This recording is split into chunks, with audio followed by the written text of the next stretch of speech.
We will tear your souls apart.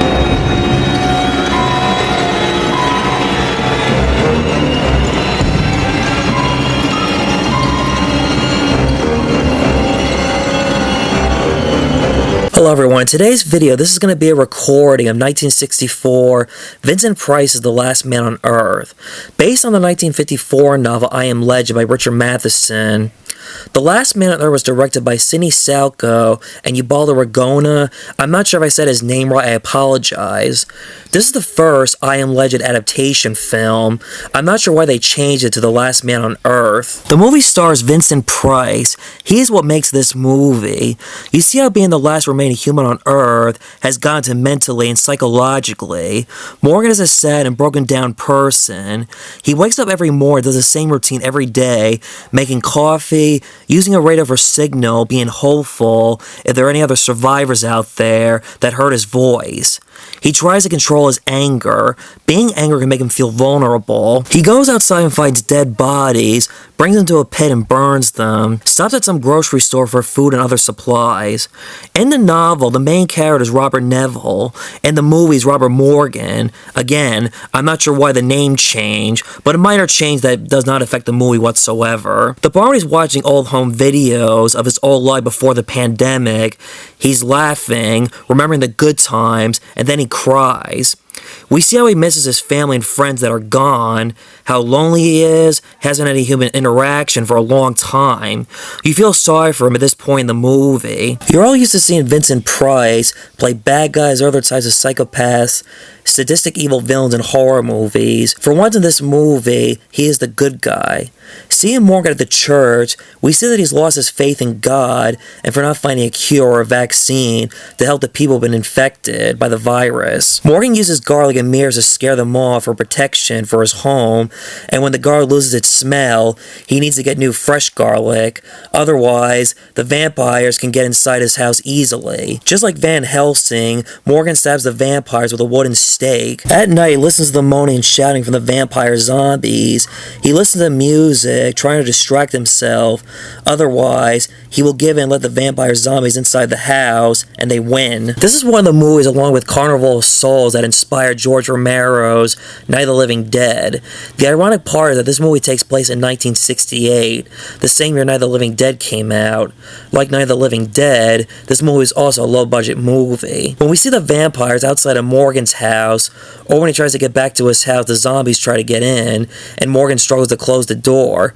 Just when he lost track of time and the sun goes down, you can see parallel and point out the similar elements to Night of the Living Dead when Ben and the other characters fight the zombies that attack the house. In Night of the Living Dead, they were goldflesh eating zombies. In this movie, they are zombie vampires like in the novel. No gore in this movie, not like in Night of the Living Dead. I'm not sure this movie counts as a zombie movie unless you want to maybe consider this a zombie vampire subgenre. I'm unsure if that is a thing or not. Let me know in the comments. A pandemic movie? Yes. They walk like zombies, they can talk, they are a little intelligent. The only difference between the movie and the novel is that the vampires are slow walkers in this movie, whereas in the novel, the vampires are very fast runners. Besides Vincent's performance in this movie, the movie is bleak, gloom, and dreary. Just seeing a world where no one is in sight and how the world ended. Only one man against an army of zombie vampires, a world of emptiness, and a man struggling to survive alone. Last year when I met Vincent Price's daughter, Victoria Price, I told her how much I enjoyed this movie, and she agreed with me how this movie aged well because of the COVID-19 pandemic. Victoria Price was a very nice person. She signed my Blu-ray copy, one of her father's, Vincent Price's Blu-ray Collection Volume 1. In the flashback scene, we see that Morgan had a normal middle-class lifestyle. He had a regular job working in research. Morgan was married. He had a daughter. At his daughter's birthday party, they were discussing how they have nothing to worry about or be afraid this virus is nothing too serious. But little did they know, in 2020, 1 month before the COVID-19 pandemic outbreak, I had a conversation similar to this scene with my father, who was a medical doctor, telling me the same thing, nothing to worry about with COVID. It was just a flu, and only 2 or 3 people died around that time period. But again, Little did we know at that time. As time went on, a month later, COVID cases skyrocketed. People died or some people survived with COVID. This is one of those movies to think how the threat of a virus was real not that long ago. Morgan's wife and daughter got infected and died from the virus.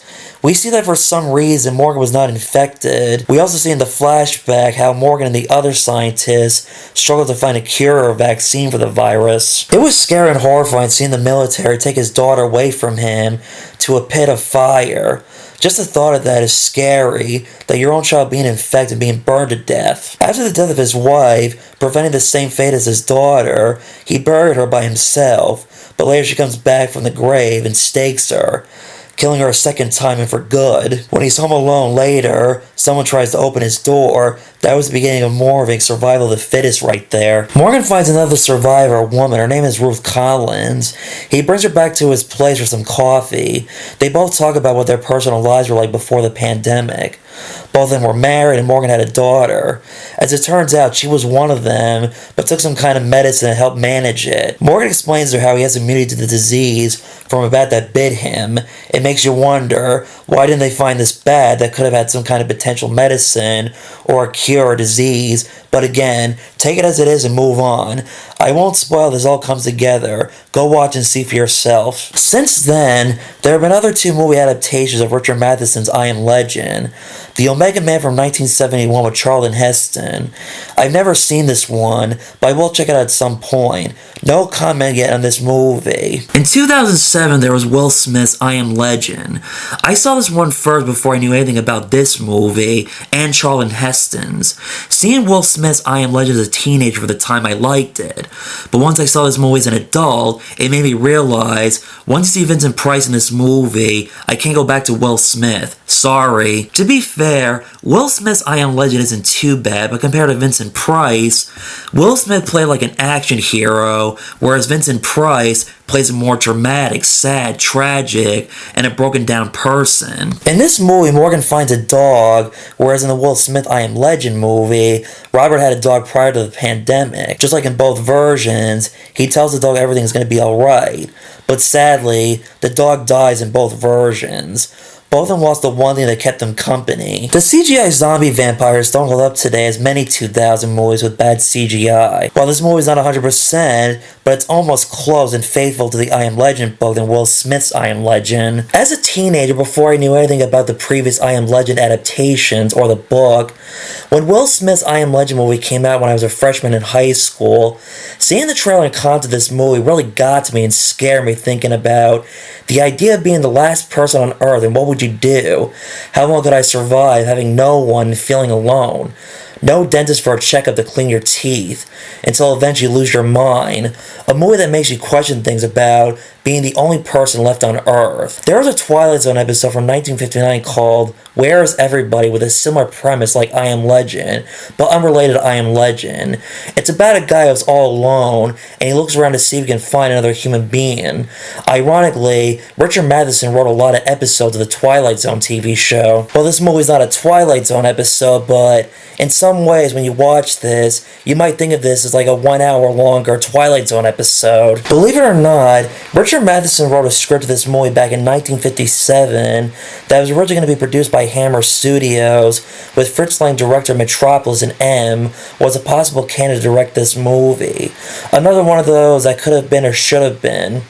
The reason why this did not happen was because Hammer passed on this script. Hammer sent it to U.S. associate producer Robert L. Lippard. Believe it or not, this movie which ended up being made was shot in Rome, Italy. Madison was upset that Fritz Lang was replaced before they started filming this movie. He also felt Vincent Price was miscast as Robert Morgan, but I disagree. He's great in this movie. This movie was released by the American International Pictures, but ended up entering the public domain in the 1980s because no one secured the rights to this movie. You can watch this movie anywhere on either YouTube, Tubi, or Amazon Prime. You can buy it on Blu-ray or DVD. You may or may not know this. You can find this movie on those 50 public domain horror movie DVD sets. Well, not be a great movie, but it's worth watching. A minor class that needs to be talked about more often deserves more recognition. Can never go wrong with Vincent Price. He was a legend. If this movie didn't have Vincent Price, then it maybe would have had a different story of a movie that no one knew about and is forgotten. My advice, go into this movie blind, be a little surprised, thinking how come this movie did not become one of the greats like Psycho, The Haunting, Carnival of Souls, Night of the Living Dead, Rosemary's Baby. Well, the movie was not a hit when it came out, no one knew about it, but it gained a cult following in later years. It might be an old black and white horror movie with no gore, but once you see Vincent Price's performance, you will see how well back in this time, they were still able to make very scary, effective horror movies, especially for low-budget horror movies, or just any movie in general.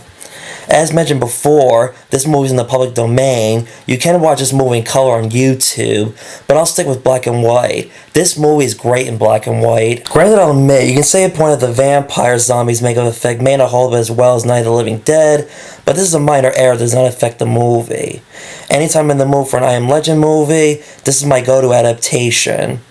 That was my video on The Last Man on Earth. Hope you all liked it. See you next time.